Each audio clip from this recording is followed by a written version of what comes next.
The air in Meadowbrook Park on that late summer afternoon in 1988 was thick with the scent of grilling burgers and the joyous screams of children. David Miller, a devoted father, watched his 6-year-old daughter, Emily, chase butterflies near the edge of the woods, her bright red bow bouncing with every step. Emily, a whirlwind of infectious laughter and boundless energy, was the center of their world. It was a perfect, idyllic community picnic, the kind etched into memory as pure happiness.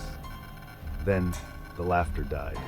David turned for a mere second to grab another hot dog, and when he looked back, Emily was gone, just gone. The vibrant red bow, the bright pink dress, all vanished. The initial search was frantic, a wave of parents and neighbors sweeping through the park, their voices growing hoarse, their smiles replaced by fear.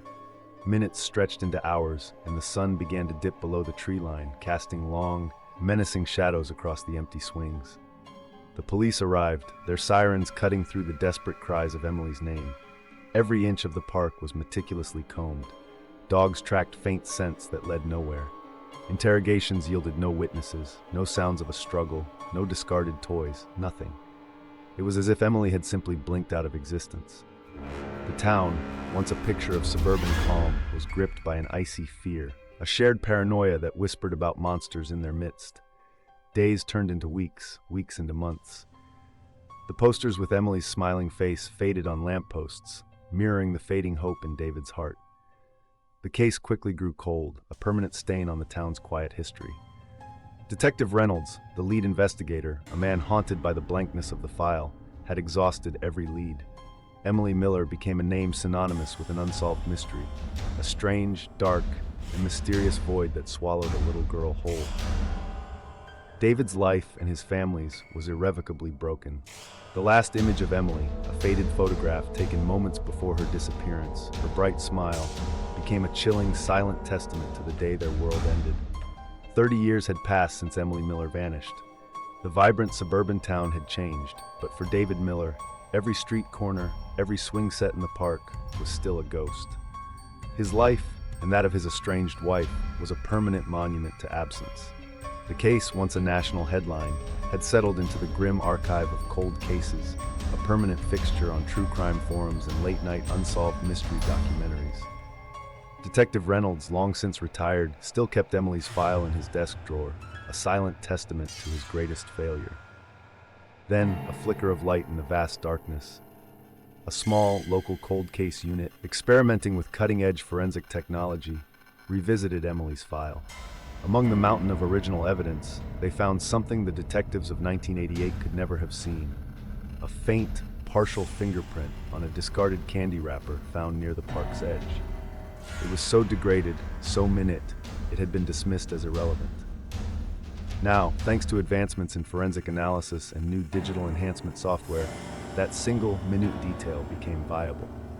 The partial print, barely a smudge to the naked eye, was uploaded to a national database. It didn't yield a direct match, but it did produce something else, something equally chilling, a very close familial connection. The print belonged to someone with a strong genetic link to a previously unknown individual, a man named Thomas Finch. This was the first tangible lead in 30 years, a creepy thread pulling them towards an unimaginable truth. The Miller family, long resigned to a life without answers, was notified. Hope, a dangerous and fragile emotion, reignited, threatening to consume David all over again. The new lead pointed to a remote, reclusive individual living off-grid in the vast wilderness, miles away from their quiet suburban town. The faint link, an echo from the past, connected their present to a man who had existed in the shadows for decades. The strange, dark, and mysterious journey to find Emily was far from over. It had only just begun. The new lead, a faint digital thread woven from a 30-year-old smudge, pulled Detective Ramirez and a small, dedicated cold case team deep into the American wilderness. Accompanying them, an aging, stoic David Miller, his face a roadmap of decades of grief, clutched Emily's faded photograph. Their destination, a remote, isolated property belonging to Thomas Finch, the man linked by the familial DNA. Finch was a recluse, known in the sparse local community for his odd behavior and obsessive privacy. Finch's property appeared ordinary at first, a small ramshackle cabin, a rusted pickup truck, and an unkempt yard. but the air around it felt heavy, thick with unspoken secrets. As the detectives began their methodical search, a chilling discovery was made beneath an old, dilapidated shed. A small child's drawing, weathered but undeniably Emily's distinctive crayon scribble.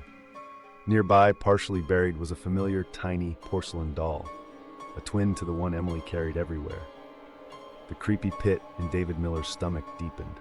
Confronted with the evidence, Thomas Finch initially denied everything, his eyes darting, his voice flat.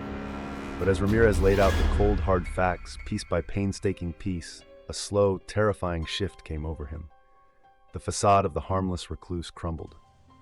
He began to speak, his voice low and monotone, confessing, not just to Emily's abduction, but to a chilling pattern of similar, unsolved abductions over the decades, each one meticulously planned, each victim chosen with a horrifying precision.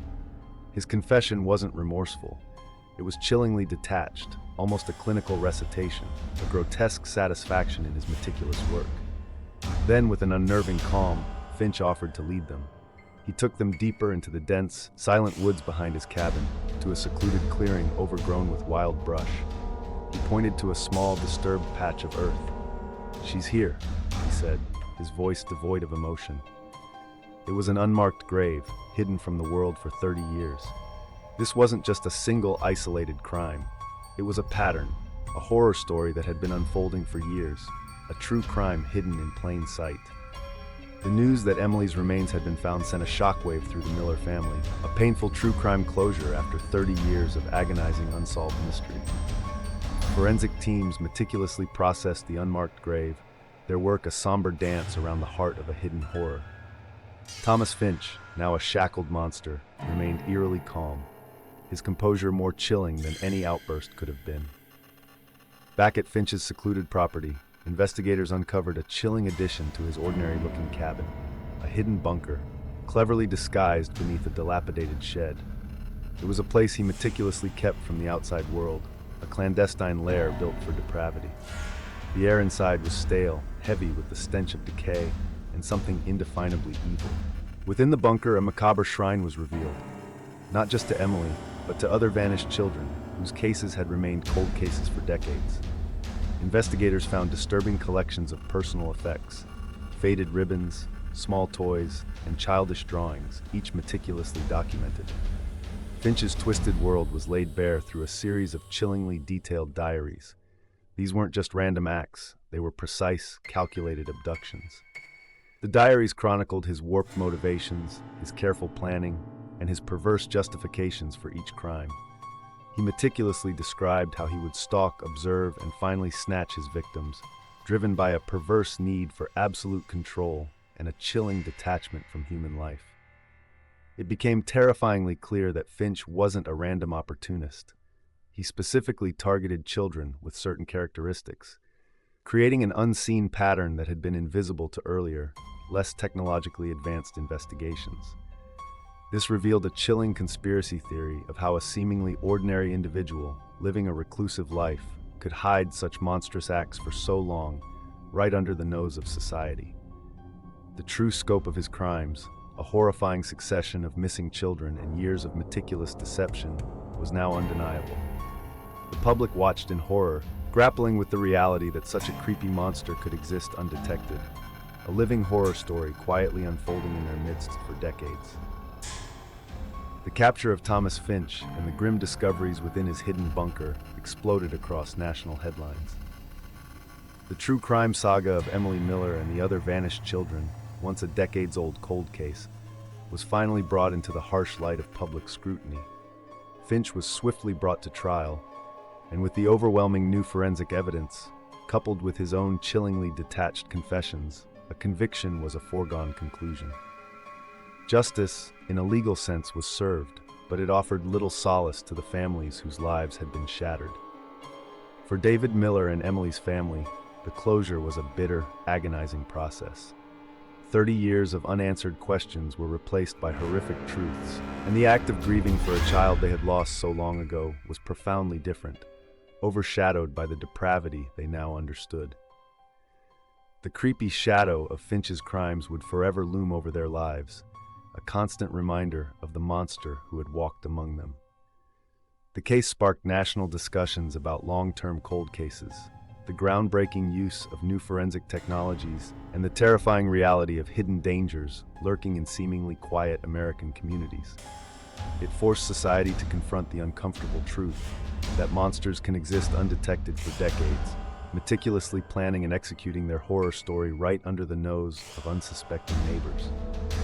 The conspiracy theory of a hidden pattern of abductions was now a proven, terrifying reality.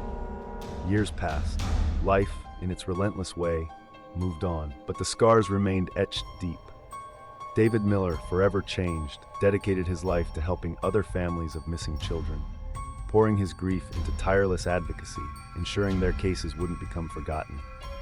He became a beacon of hope for those trapped in their own unsolved mysteries. One quiet afternoon, years after Finch's conviction, David was watching a local news report. It was a familiar story. A child vanished from a quiet community, just like Emily. As the reporter detailed the frantic search, David saw it. A subtle, knowing look in his own eyes reflected in the screen. A silent acknowledgement that while Thomas Finch might be behind bars, the insidious darkness he represented, the impulse to steal innocence, was still out there. It was a chilling reminder that the strange, dark, and mysterious evil, though sometimes dormant, always finds a way to resurface, ready to claim its next victim.